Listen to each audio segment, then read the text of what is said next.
उदासी मोसाहारि गोजोनथाव खौरां एनटिआ 2024 मायथाइनि यूजीसी-नेट आनजादनि थाखाय गोदान फारिलाइ फोसावफिनबाय। माखासे जाहोननि थाखाय थांनाय सानाव एनटिआ जानो गोनां आनजादखौ दोनथ'नाय जादोंमोन, नाथाय दा एनटिआ आनजादनि खालारखौ थि खालामफिनबाय। थारैनो बियो गासै आनजाद होगिरि बिजाथिफोरनि थाखाय गोजोनथाव खौरां।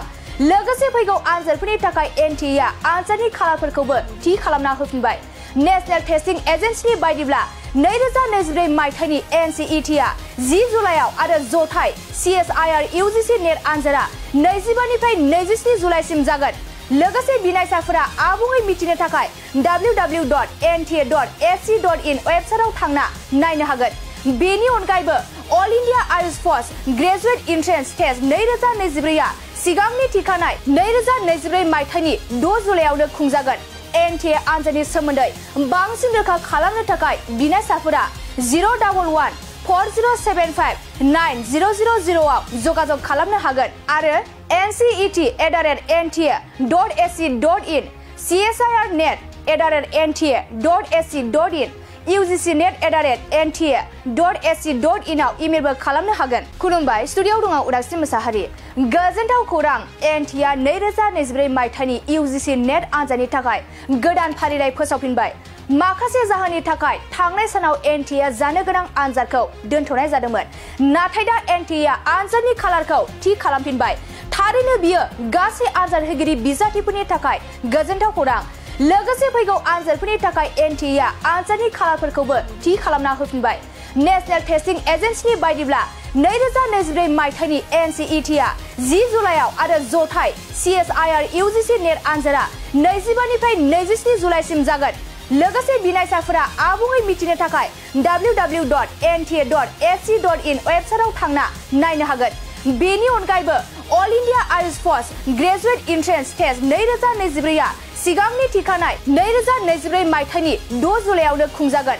एनटिए आनजादनि सोमोन्दै बांसिन रोखा खालामनो थाखाय बिनायसाफोरा 011-4075-9000 आव जगाजग खालामनो हागोन आरो ncet@nta.ac.in, csirnet@nta.ac.in, ugc-net@nta.ac.in आव इमेलबो खालामनो हागोन। खुलुमबाय, स्टुडिय'आव दङ उदासी मोसाहारि।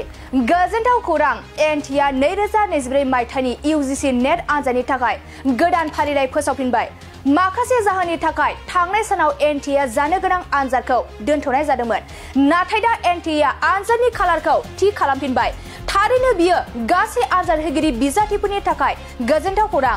लोगोसे फैगौ आनजादफोरनि थाखाय एनटिआ आनजादनि खालारफोरखौबो थि खालामना होफिनबाय। नेशनेल टेस्टिं एजेन्सिनि बायदिब्ला 2024 मायथाइनि एनसिइटिआ 10 जुलाइआव आरो जथाय CSIR यूजीसी-नेट आनजादा 25 निफ्राय 27 जुलाइसिम जागोन। लोगोसे बिनायसाफोरा आबुङै मिथिनो थाखाय www.nta.ac.in वेबसाइटआव थांना नायनो हागोन। बेनि अनगायैबो अल इंडिया आयुष फोर्स ग्रेजुएट एन्ट्रेन्स टेस्ट 2024 आ सिगांनि थिखानाय 2024 मायथाइनि 6 जुलाइआवनो खुंजागोन। एनटिए आनजादनि सोमोन्दै बांसिन रोखा खालामनो थाखाय बिनायसाफोरा 011-4075-9000 आव जगाजग खालामनो हागोन आरो ncet@nta.ac.in, csirnet@nta.ac.in, ugc-net@nta.ac.in आव इमेलबो खालामनो हागोन। खुलुमबाय, स्टुडिय'आव दङ उदासी मोसाहारि। गोजोनथाव खौरां एनटिआ 2024 मायथाइनि यूजीसी-नेट आनजादनि थाखाय गोदान फारिलाइ फोसावफिनबाय। माखासे जाहोननि थाखाय थांनाय सानाव एनटिआ जानो गोनां आनजादखौ दोनथ'नाय जादोंमोन, नाथाय दा एनटिआ आनजादनि खालारखौ थि खालामफिनबाय। थारैनो बियो गासै आनजाद होगिरि बिजाथिफोरनि थाखाय गोजोनथाव खौरां। लोगोसे फैगौ आनजादफोरनि थाखाय एनटिआ आनजादनि खालारफोरखौबो थि खालामना होफिनबाय। नेशनेल टेस्टिं एजेन्सिनि बायदिब्ला 2024 मायथाइनि एनसिइटिआ 10 जुलाइआव आरो जथाय CSIR यूजीसी-नेट आनजादा 25 निफ्राय 27 जुलाइसिम जागोन।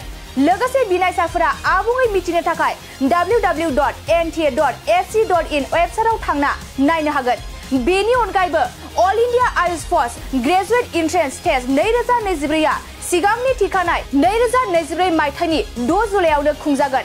एनटिए आनजादनि सोमोन्दै बांसिन रोखा खालामनो थाखाय बिनायसाफोरा 011-4075 9000 आव जगाजग खालामनो हागोन आरो ncet@nta.ac.in csirnet@nta.ac.in ugc-net@nta.ac.in आव इमेलबो खालामनो हागोन। खुलुमबाय, स्टुडिय'आव दङ उदास्रि मोसाहारि।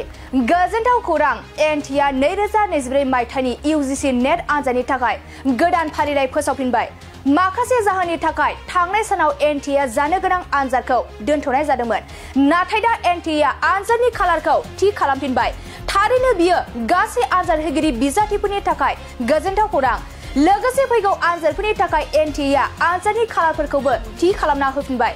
नेशनेल टेस्टिं एजेन्सिनि बायदिब्ला 2024 मायथाइनि एनसिइटिआ 10 जुलाइआव आरो जथाय CSIR यूजीसी नेट आनजादआ 25 निफ्राय 27 जुलाइसिम जागोन। लोगोसे बिनायसाफोरा आबुङै मिथिनो थाखाय www.nta.ac.in वेबसाइटआव थांना नायनो हागोन। बेनि अनगायैबो अल इंडिया आयुष फोर्स ग्रेजुएट एन्ट्रेन्स टेस्ट 2024 आ सिगांनि थिखानाय 2024 मायथाइनि 6 जुलाइआवनो खुंजागोन।